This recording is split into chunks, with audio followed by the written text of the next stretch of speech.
From 9 p.m. to 4 a.m., I messaged you. Familiar feeling. Familiar like a best friend blood brother, a twin who shared the same womb, a confidant that understood the fragility of accepting the as-is of you, a love that I knew from a past life.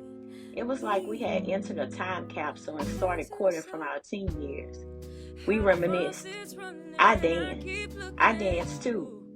I used to get in trouble as a kid for the way I moved my body. I used to get in trouble as a kid for the way I moved my body too. I was raised by a pastor. I was raised by a pastor too. I don't talk to people much. I don't talk to people much too. Why are you on here? I just got out of a toxic relationship. Why are you on here? I just got out of a toxic relationship too. I lived in Banks growing up too. For 3 weeks, we texted only. No phone calls, no exchanging phone numbers, no exchanging social medias, and no mention of exchange. We were content with our hours and hours of texting daily. The Hinge notification was one thing that I looked forward to. The communication kept me hopeful that I would be okay in my present situation, though the hardest ever encountered by me by far. The communication with a newness kept me hopeful.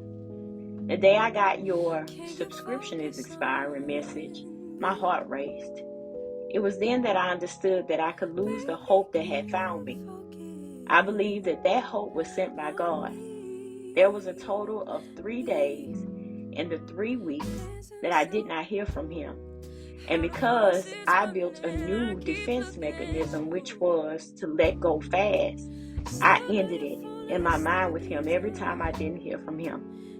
One of the last conversations that we had after the last time I didn't hear from him, before I gave him my number, was the importance of honesty, reciprocation, and openness. I said to him, if you are serious about me, let me know that you're only courting me. If you intend on talking to, interacting with on a romantic level, or dating someone else other than me, has me as an option, not ready for a committed relationship, and is not pursuing only me. If you're not done with your past relationship, I understand all of that, and I'm okay with that, but don't lie about it. I'm trying to find my happiness, whatever that looks like to me, and I want you to find your happiness, whatever that looks like to you. He responded that he was only pursuing me. I then asked, how would you feel if we lost contact forever? He said, it would break my heart. I said, 225-91. I gave him my number. We both deleted the Hinge dating app. And the Saturday following that Tuesday, now with a phone call or two, but still continuous text conversations, on a rainy Saturday, he asked me what I had planned for the day. I was so nervous I put the phone down, and I ran in the front room and told my 15-year-old daughter that this man is trying to ask me on the date. What am I going to do? She said, you are going on the date, Mom. Let's get your Fashion Nova bag. I laughed. She laughed. But my heart was racing. I was so nervous. It took me about 30 to 45 minutes to build up the courage to respond. I was tired of wondering if he was the man that was actually on the app, because he was just too perfect. He was literally my twin, the male version of me.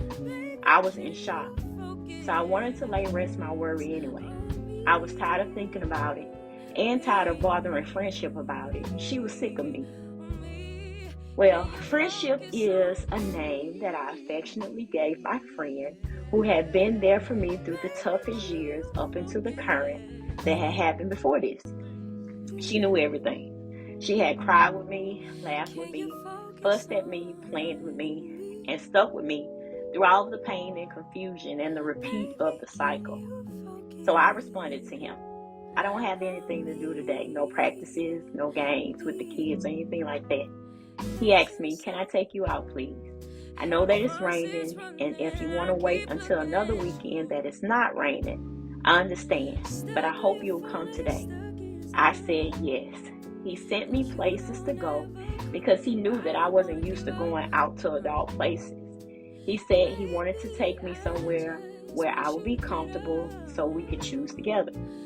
We chose a place that had a bar, music, food, and pool. I had never played pool before, so this was all new to me. I had never dated before either, so this too was new.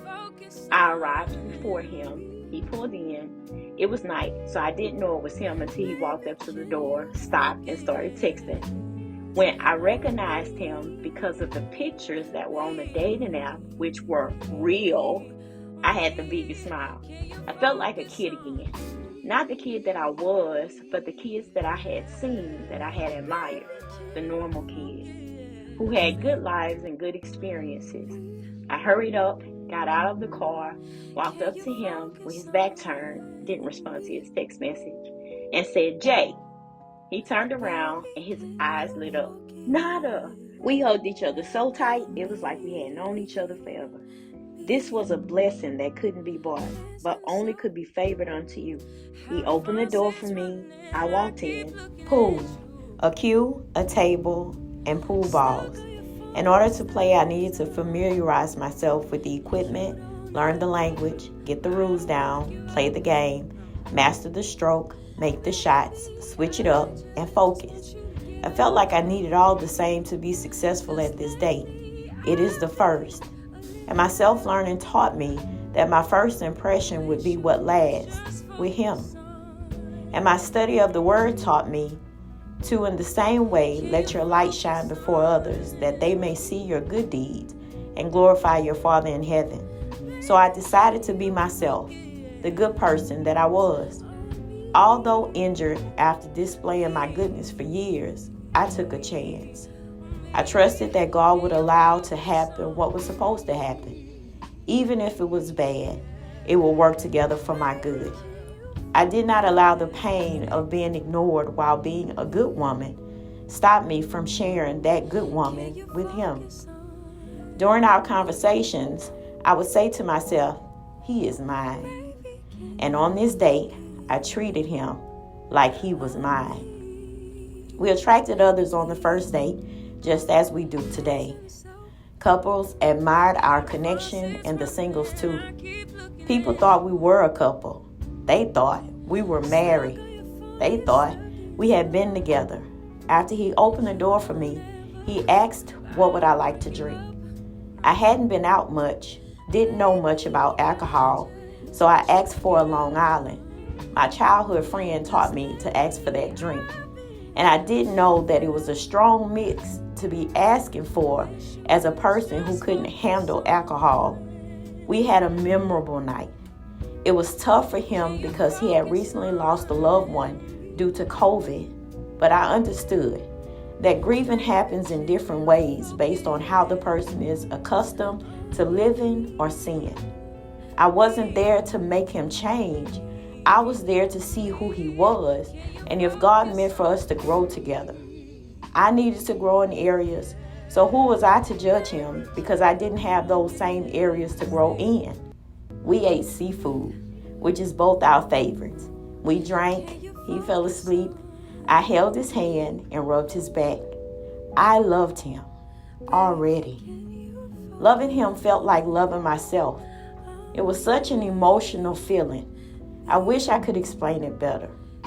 I just wanted him to rest since he needed it before he got on the road. I cared about his life. I wanted him to be safe with me and safe when he was away from me. We danced, we laughed, we played pool. We got better. No, I got better at playing pool because I am a natural competitor in everything. I pay close attention. The place was supposed to close at 12 midnight. We thought we would have only an hour and a half with each other by the time we made it there. He had stopped for protection. In the event the night would turn into a sleepover, but I was different. I was different from the women he had known in his past, so there wouldn't be one. But the place stayed open until 2 a.m. We needed that time in each other's presence. We both were hurting and did not tell each other, but this night was medicine. We left, went our separate ways. He texted me to make sure I made it home safe the next morning. Then he called. We talked about the date. I gave him the details.